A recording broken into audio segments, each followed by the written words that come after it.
నెమలి ఎప్పుడు నాట్యం చేస్తుంది? మేఘాన్ని చూసినప్పుడు. వర్షం కురిసే ముందు మేఘాలు ఆవరించి ఉన్న వాతావరణం నెమలికి చాలా ఇష్టం. అదే వాతావరణాన్ని చూసి హంస భయపడుతుంది. మనకి కావ్యాల్లోనూ వేదాంతంలోనూ కూడా నెమలిని హంసని రెండింటినీ బాగా ఉపమానాలుగా చెప్తారు.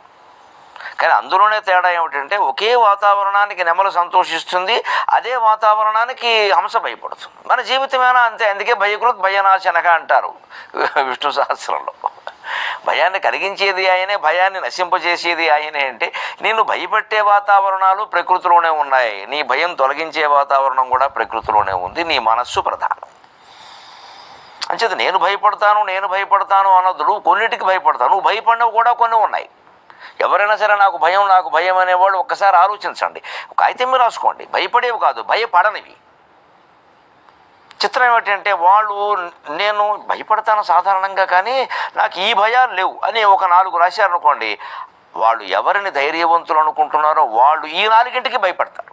ఇది విచిత్రం, ఇది సమాజం, ఇది ప్రకృతి, ఇది సృష్టి రహస్యం. ఎవడు జగదేక వీరుడు ఎవడు లేడండి ఇక్కడ. మనకేదో భయం వేసినప్పుడు అనుకుంటాము ఏమిటో అన్నిటికీ భయమే, నాకు అన్నిటికీ భయమే. బయటికి వెళ్ళాలంటే మనం బయటికి వెళ్ళాలంటే భయం అమ్మ, లోపల ఉన్నాను భయం లేదుగా, అంతే. లోపల ఉన్నాను భయపడేవాళ్ళు కొందరు ఉన్నారు. అంచేది వాళ్ళకంటే నయం మనం. అంచేది ఒక వాతావరణం నెమలి సంతోషిస్తుంది, వర్షం కురిసే వాతావరణం. హంస భయపడుతుంది. మరి బ్రహ్మదేవుడు వాహనమైన హంస భయపడడం ఏమిటి, కుమారస్వామి వాహనమైన నెమలు సంతోషించడం ఏమిటి?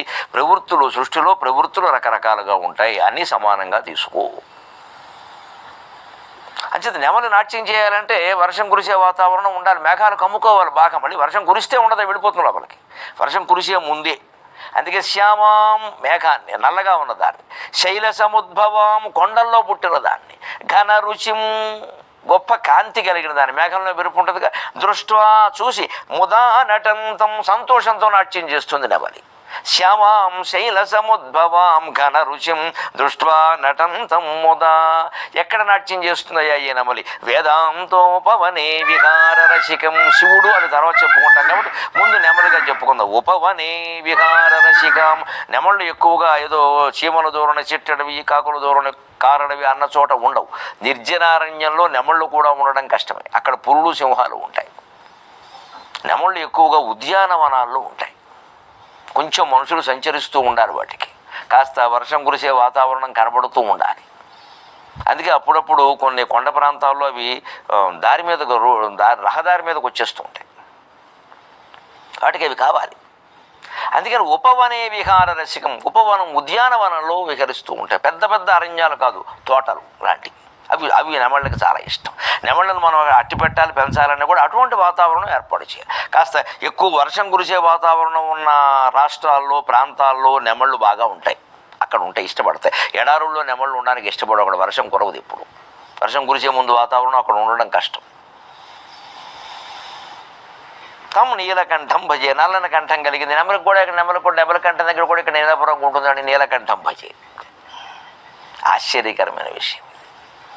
ఆ నెమలి కంఠం దగ్గర ఉండే నీలం కొంచెం ముదిరితే ఆకుపచ్చ ముదిరిన నలుపది నిజానికి నీలం మీద ఇలా నలుపు ఉంటుంది. నీలం అంటే సంస్కృతంలో బులువు కాదు, నలుపు అని అర్థం. ఆ నలుపు ఇవ్వడం నెమలి కంఠానికి నీలం రంగు ఇలా ఉండగా మధ్యలో ఆకుపచ్చ ఉంటుంది. ఆకుపచ్చ కొంచెం ముదురాకుపచ్చ ఉంటుంది. ఎప్పుడు ఆకుపచ్చ ముదిరితే నలిపోతుంది. నెమలి కంఠం దగ్గర ఆ ముదురాకుపచ్చ రంగు ఎందుకు ఉంటుంది అంటే అది పాము విషాన్ని సైతం హరించుకోగలదు అనడానికి సంకేతం. లోపల నెమలి శరీరంలో కొన్ని రకాల రసాయనాలు ఊరుతూ అవి పాము విషాన్ని తిన్నా కూడా హరించుకోగలుగుతాయి. ఆ రకమైన శక్తి దానికి ఉంది. ఆ రకమైన ద్రవాలు, నరాలు లోపల ఉన్నాయి అనడానికి సూచనగా ఆ రంగు ఆకుపచ్చ, ముదురాకుపచ్చ రంగు రూపంలో బయటికి కనపడుతుంది. గరుత్మంతుడికి కూడా ఆ కంఠం దగ్గర ఆ రంగు ఉంటుంది. చాలా పావురాలకు కూడా ఉంటుంది. అందుకే పావురాలు కూడా పాములను చంపగలవు. అంచేత మరకత మణి, ముదురాకుపచ్చ రంగు మణి ఉంది, అది విషాన్ని హరిస్తుంది. అందుకే పూర్వకాలం జమీందారులు అయిన వాళ్ళు వెండి కంచం చేయించుకుని మధ్యలో మరకత మణి వేయించుకునేవారు, బంగారం కాదు. అటువంటిప్పుడు ఏదైనా కల్తీ ఆహారం